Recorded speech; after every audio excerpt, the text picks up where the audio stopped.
MU और JMU के minority status तक खींचने की लड़ाई लड़ रहे हैं क्योंकि वहां पे आरक्षण खत्म हो जाए। ओके ओके, ये स्थिति है भारतीय जनता पार्टी की, असलियत है। अब बोलिए सत्यप्रकाश जी। इन्फॉर्मेशन इनकरेक्ट है। आपको पता नहीं पिटिशनर कौन है? जामिया मिलिया इस्लामिया के माइनॉरिटी इंस्टीट्यूशन के खिलाफ प्रशांत भूषण लड़ रहे हैं। जब वो माइनॉरिटी इंस्टीट्यूशन कपिल सिब्बल ने घोषित किया, उसके एक महीने अंदर उन्होंने पिटीशन फाइल किया कि सरकारी अनुदान से चलने वाला केंद्रीय विश्वविद्यालय एक अल्पसंख्यक विश्वविद्यालय नहीं हो सकता। इस पे बहस की जा सकती है। सवाल है कि 370 भी जिस राज्य में था वहां भी तो ओबीसी एससी एसटी रिजर्वेशन नहीं था, उस पर तो सवाल आपने नहीं उठाया। मैं बार बार कह रहा हूं कि कांग्रेस पार्टी या इनके चट्टे बट्टे की तमाम पार्टियों के इस देश के आरक्षण और जाति के विकास से कोई लेना देना नहीं है।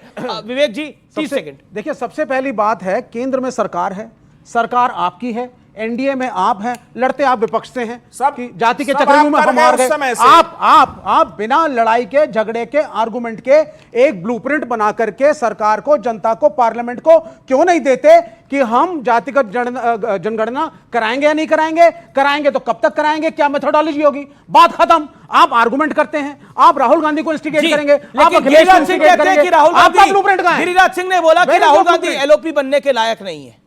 नहीं, उनके बोलने से कुछ नहीं होता। उनके बोलने से कुछ नहीं होता। हाँ। क्यों बोला गया वो एलओपी बनने के लायक? उनको पता चल जाएगा। एग्रीकल्चर आपके मंत्री हैं गिरिराज सिंह, आपकी सरकार में। शिवराज सिंह चौहान आपकी सरकार में मंत्री हैं, उन्होंने शकुनी और बहुत कुछ बोला है राज्यसभा में। राष्ट्रीय अध्यक्ष इनकी पार्टी के स्वर्गीय मुलायम सिंह यादव जी थे, मुख्यमंत्री बेटा अखिलेश यादव था और स्टेट प्रेसिडेंट प्रदेश के अध्यक्ष शिवपाल यादव जी थे। चचा रामगोपाल यादव जो है वो लीडर थे राज्यसभा में और चीफ स्पोक्स पर्सन थे, और उनके साथ अक्षय यादव, तेज प्रताप यादव और तमाम और लोग जो थे, वो इनके आदित्य यादव अभी सांसद बने हैं, एक परिवार का भला कर रहे थे। मैं फिर कहूंगा, नरेंद्र मोदी जी वो हैं जिन्होंने देश के हर नागरिक को अपना परिवार समझा है, और ये वो है जिन्होंने अपने परिवार को देश समझ लिया है। जनता किसको चुनेगी? ईडी का सपना रात को 2 बजे कैसे आ गया? रोकने के लिए साजिश ये की जा रही है। कैसे आया?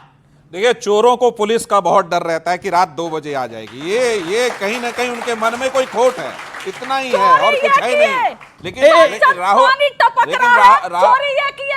अरे कहाँ आप बीच में क्यों बोलने लगते हैं? आप बीच में क्यों बोल?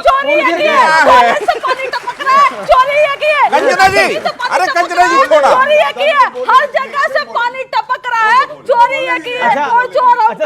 आप कह रही है संसद का पानी टपक रहा है इसलिए ईडी का सपना आ रहा है। नहीं, एक सेकंड, चोरी की बात की इन्होंने ना, भरपूर करप्शन इन्होंने संसद में किया, पानी टपक रहा है। अयोध्या मंदिर इतना हल्ला, पानी टपक रहा है, ऐसा करप्शन।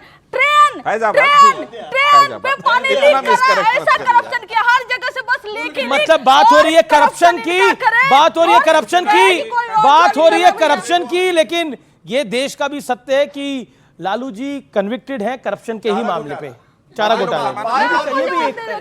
परिवार में बहुत लालू जी के परिवार में बहुत सारे लोग। एक सेकंड, ये रात को 2 बजे की कहानी क्या है? देखिए, मैंने पहले भी कहा कि चोर को रात, एक सेकंड, चोर को रात पुलिस आने का खतरा कहीं ना कहीं है। मुझे ये आश्चर्य लग रहा है कि राहुल जी कहां, किस ईडी और कौन से मनी लॉन्ड्रिंग में खुद शामिल है कि ये सब सपने ईडी के उनको आ रहे हैं। इतना नॉन सीरियस कमेंट अगर वो सच में इसमें शामिल नहीं है तो नहीं करना चाहिए था। पॉइंट 1। क्या आपको लगता है राहुल जी का केजरीवाल अवतार है? केजरीवाल जी भी ऐसे कहते थे ईडी आ जाएगी, ईडी आ जाएगी, ईडी आ जाएगी। आजकल दोनों साथ साथ हैं तो हो सकता है फोटोकॉपी में कुछ ट्रांसफर इनके पास जानकारी होगी। राहुल जी के साथी अखिलेश जी बैठते तो क्या बताया? देखिए, उनको तो बताया होगा। देखिए, जहां तक मुझे पता है कल राहुल जी वायनाड में थे और कोई फर्क नहीं पड़ता है। ईडी सीबीआई सदस्यता रद्द करने के बाद भी भारतीय जनता पार्टी हार गई, अयोध्या हार गई।